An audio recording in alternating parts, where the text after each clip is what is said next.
Welcome, family. I want to welcome you guys back to the Woman's Palacè. It's your girl, Shanice, and I know I've been missing in action, y'all. I don't know why I'm whispering, but I know I've been missing in action, but that's because I just been behind the scenes doing, a lot of things that I'm going to have coming. I'm trying to get done by the end of this year. I just been getting closer to God, yeah, and all that good stuff. But I haven't forgot about you guys. I'm going to be praying for you guys. Just bear with me. I want to shout out to all my new subscribers. Shout out to the subscribers that been rocking with your girl. I love you guys. I got something coming for you guys. I do have videos for you guys. I just haven't been released yet.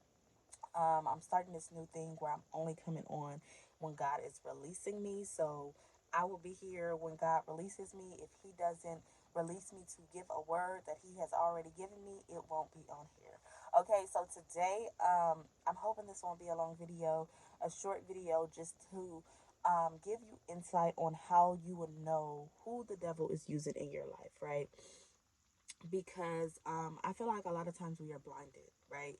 We are blinded by who the enemy is in our life. So, y'all know that I'm into Hebrew definitions. I'm into looking up the words to understand what is God saying. So I looked up devil, right? And strong concordance, and it's diablos, right? That's what the devil means. But according to here, it says it's prone to slander, slanderous, falsely, accusing falsely, um, a calumniator,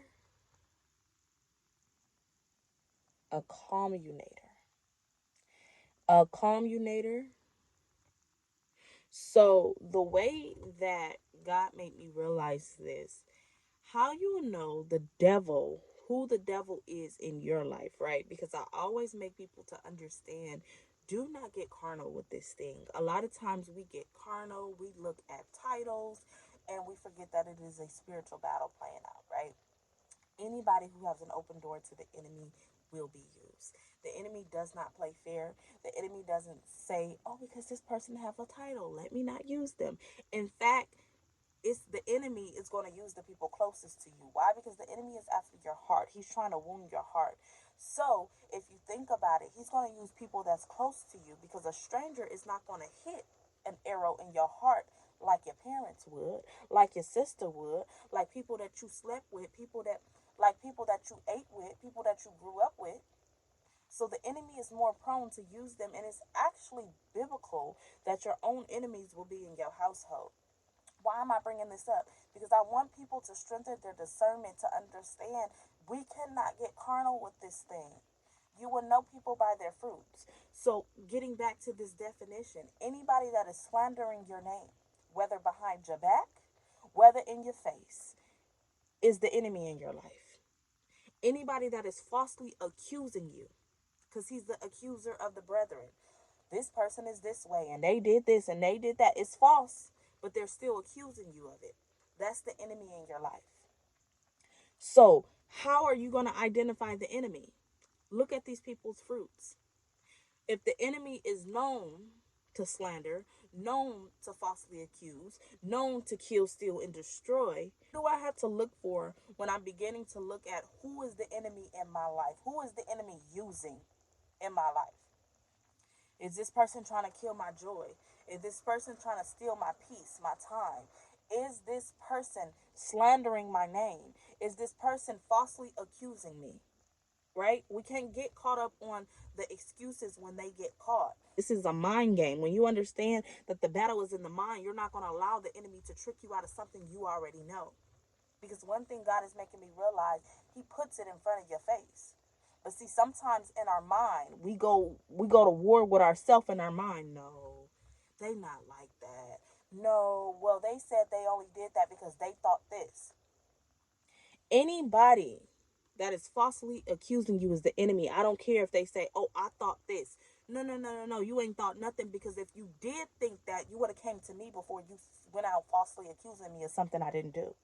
Falsely accusing me of being a person that you know I'm not. So be mindful and know people by their fruits. Don't get caught up on the excuses they bring once you shine the light on that enemy, right? Because the enemy don't like to be exposed. So if you shine that light, Oh, you the enemy in my life. The thief has been found. By the way, if he been found, you need to command sevenfold in the substance of his house, according to Proverbs 6:30 and 31. But that's besides the point. Don't allow that spirit to begin to play tricks on your mind so this enemy can now stay in your life. As I said, we cannot stay carnal. To be carnally minded is death. Don't get so caught up on the love that you have, because what I'm realizing, when your love is involved, your discernment decreases.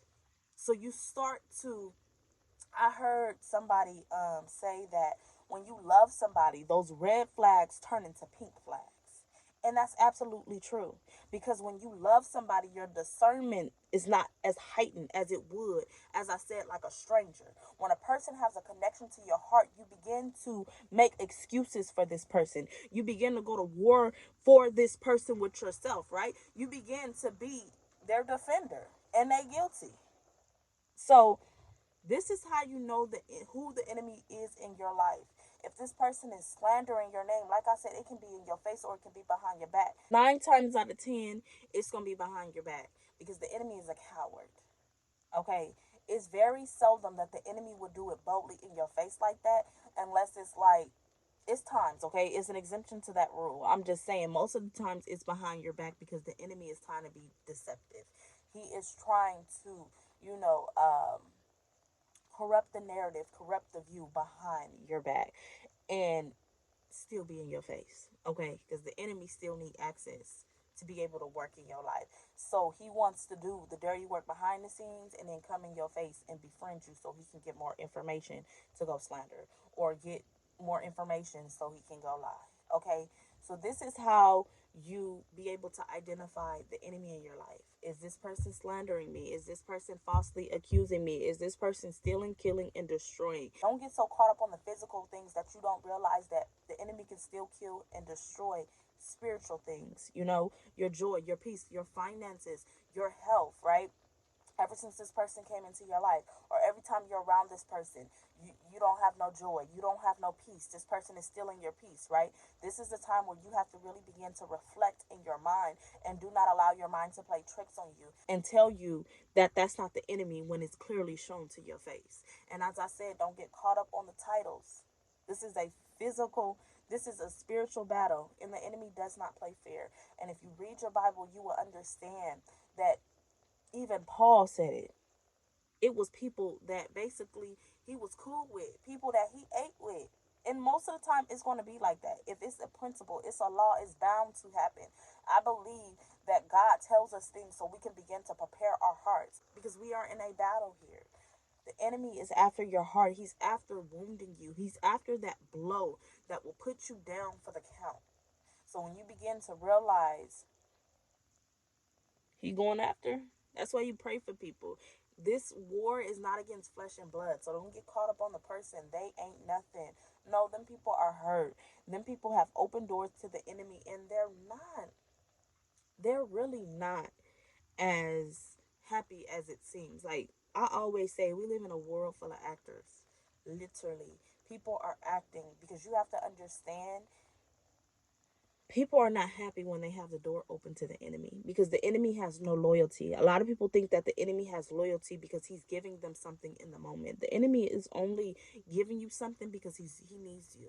So when he needs you, he's gonna breadcrumb you. Oh, I'll give you that. I'll give you that. Whatever, whatever. But I'm using you for this. But deep down, then people are not happy. They're broken, and that's why they have an open door in the first place. So begin to pray for these people, because they need it. This is a spiritual war. Our battle is not against flesh and blood. People are just instruments that the enemy is using. And I say this because I want people to learn to forgive, because forgiveness is another thing in the body of Christ. People are literally killing themselves over. Okay? Like, I don't think we understand the importance of forgiveness. Forgiveness, in order for us to be forgiven from God, we must forgive others. And a lot of people forget that, because a lot of people always say, God forgives, I don't. Yeah, God forgives if you forgive. Let's not forget that. Let's not forget that, because a lot of people are going to bust hell wide open. I said what I said, because they ain't forgave. They're living in this la la fantasy world that I'm forgiven for God, but they still upholding resentment and bitterness in their heart that they don't even realize that you gotta go forgive them people because it's not them. It was never them. It was never them. But the enemy wants you caught up on that carnal thing because that's gonna lead to your death, and it's not always a physical death. Sometimes it's a spiritual death. Sometimes it's a death to spiritual things. Why? Because you're not understanding the spiritual laws. My people are destroyed because of their lack of knowledge. And what is the lack of knowledge? The lack of spiritual knowledge. So I'm gonna do another video for y'all. But note that, take that down and walk in the spirit. Okay, we living in times where you really gotta walk in the spirit and you gotta stay close to God. Okay, so do that and y'all go out and be a light in this world. I love you guys. Until next time.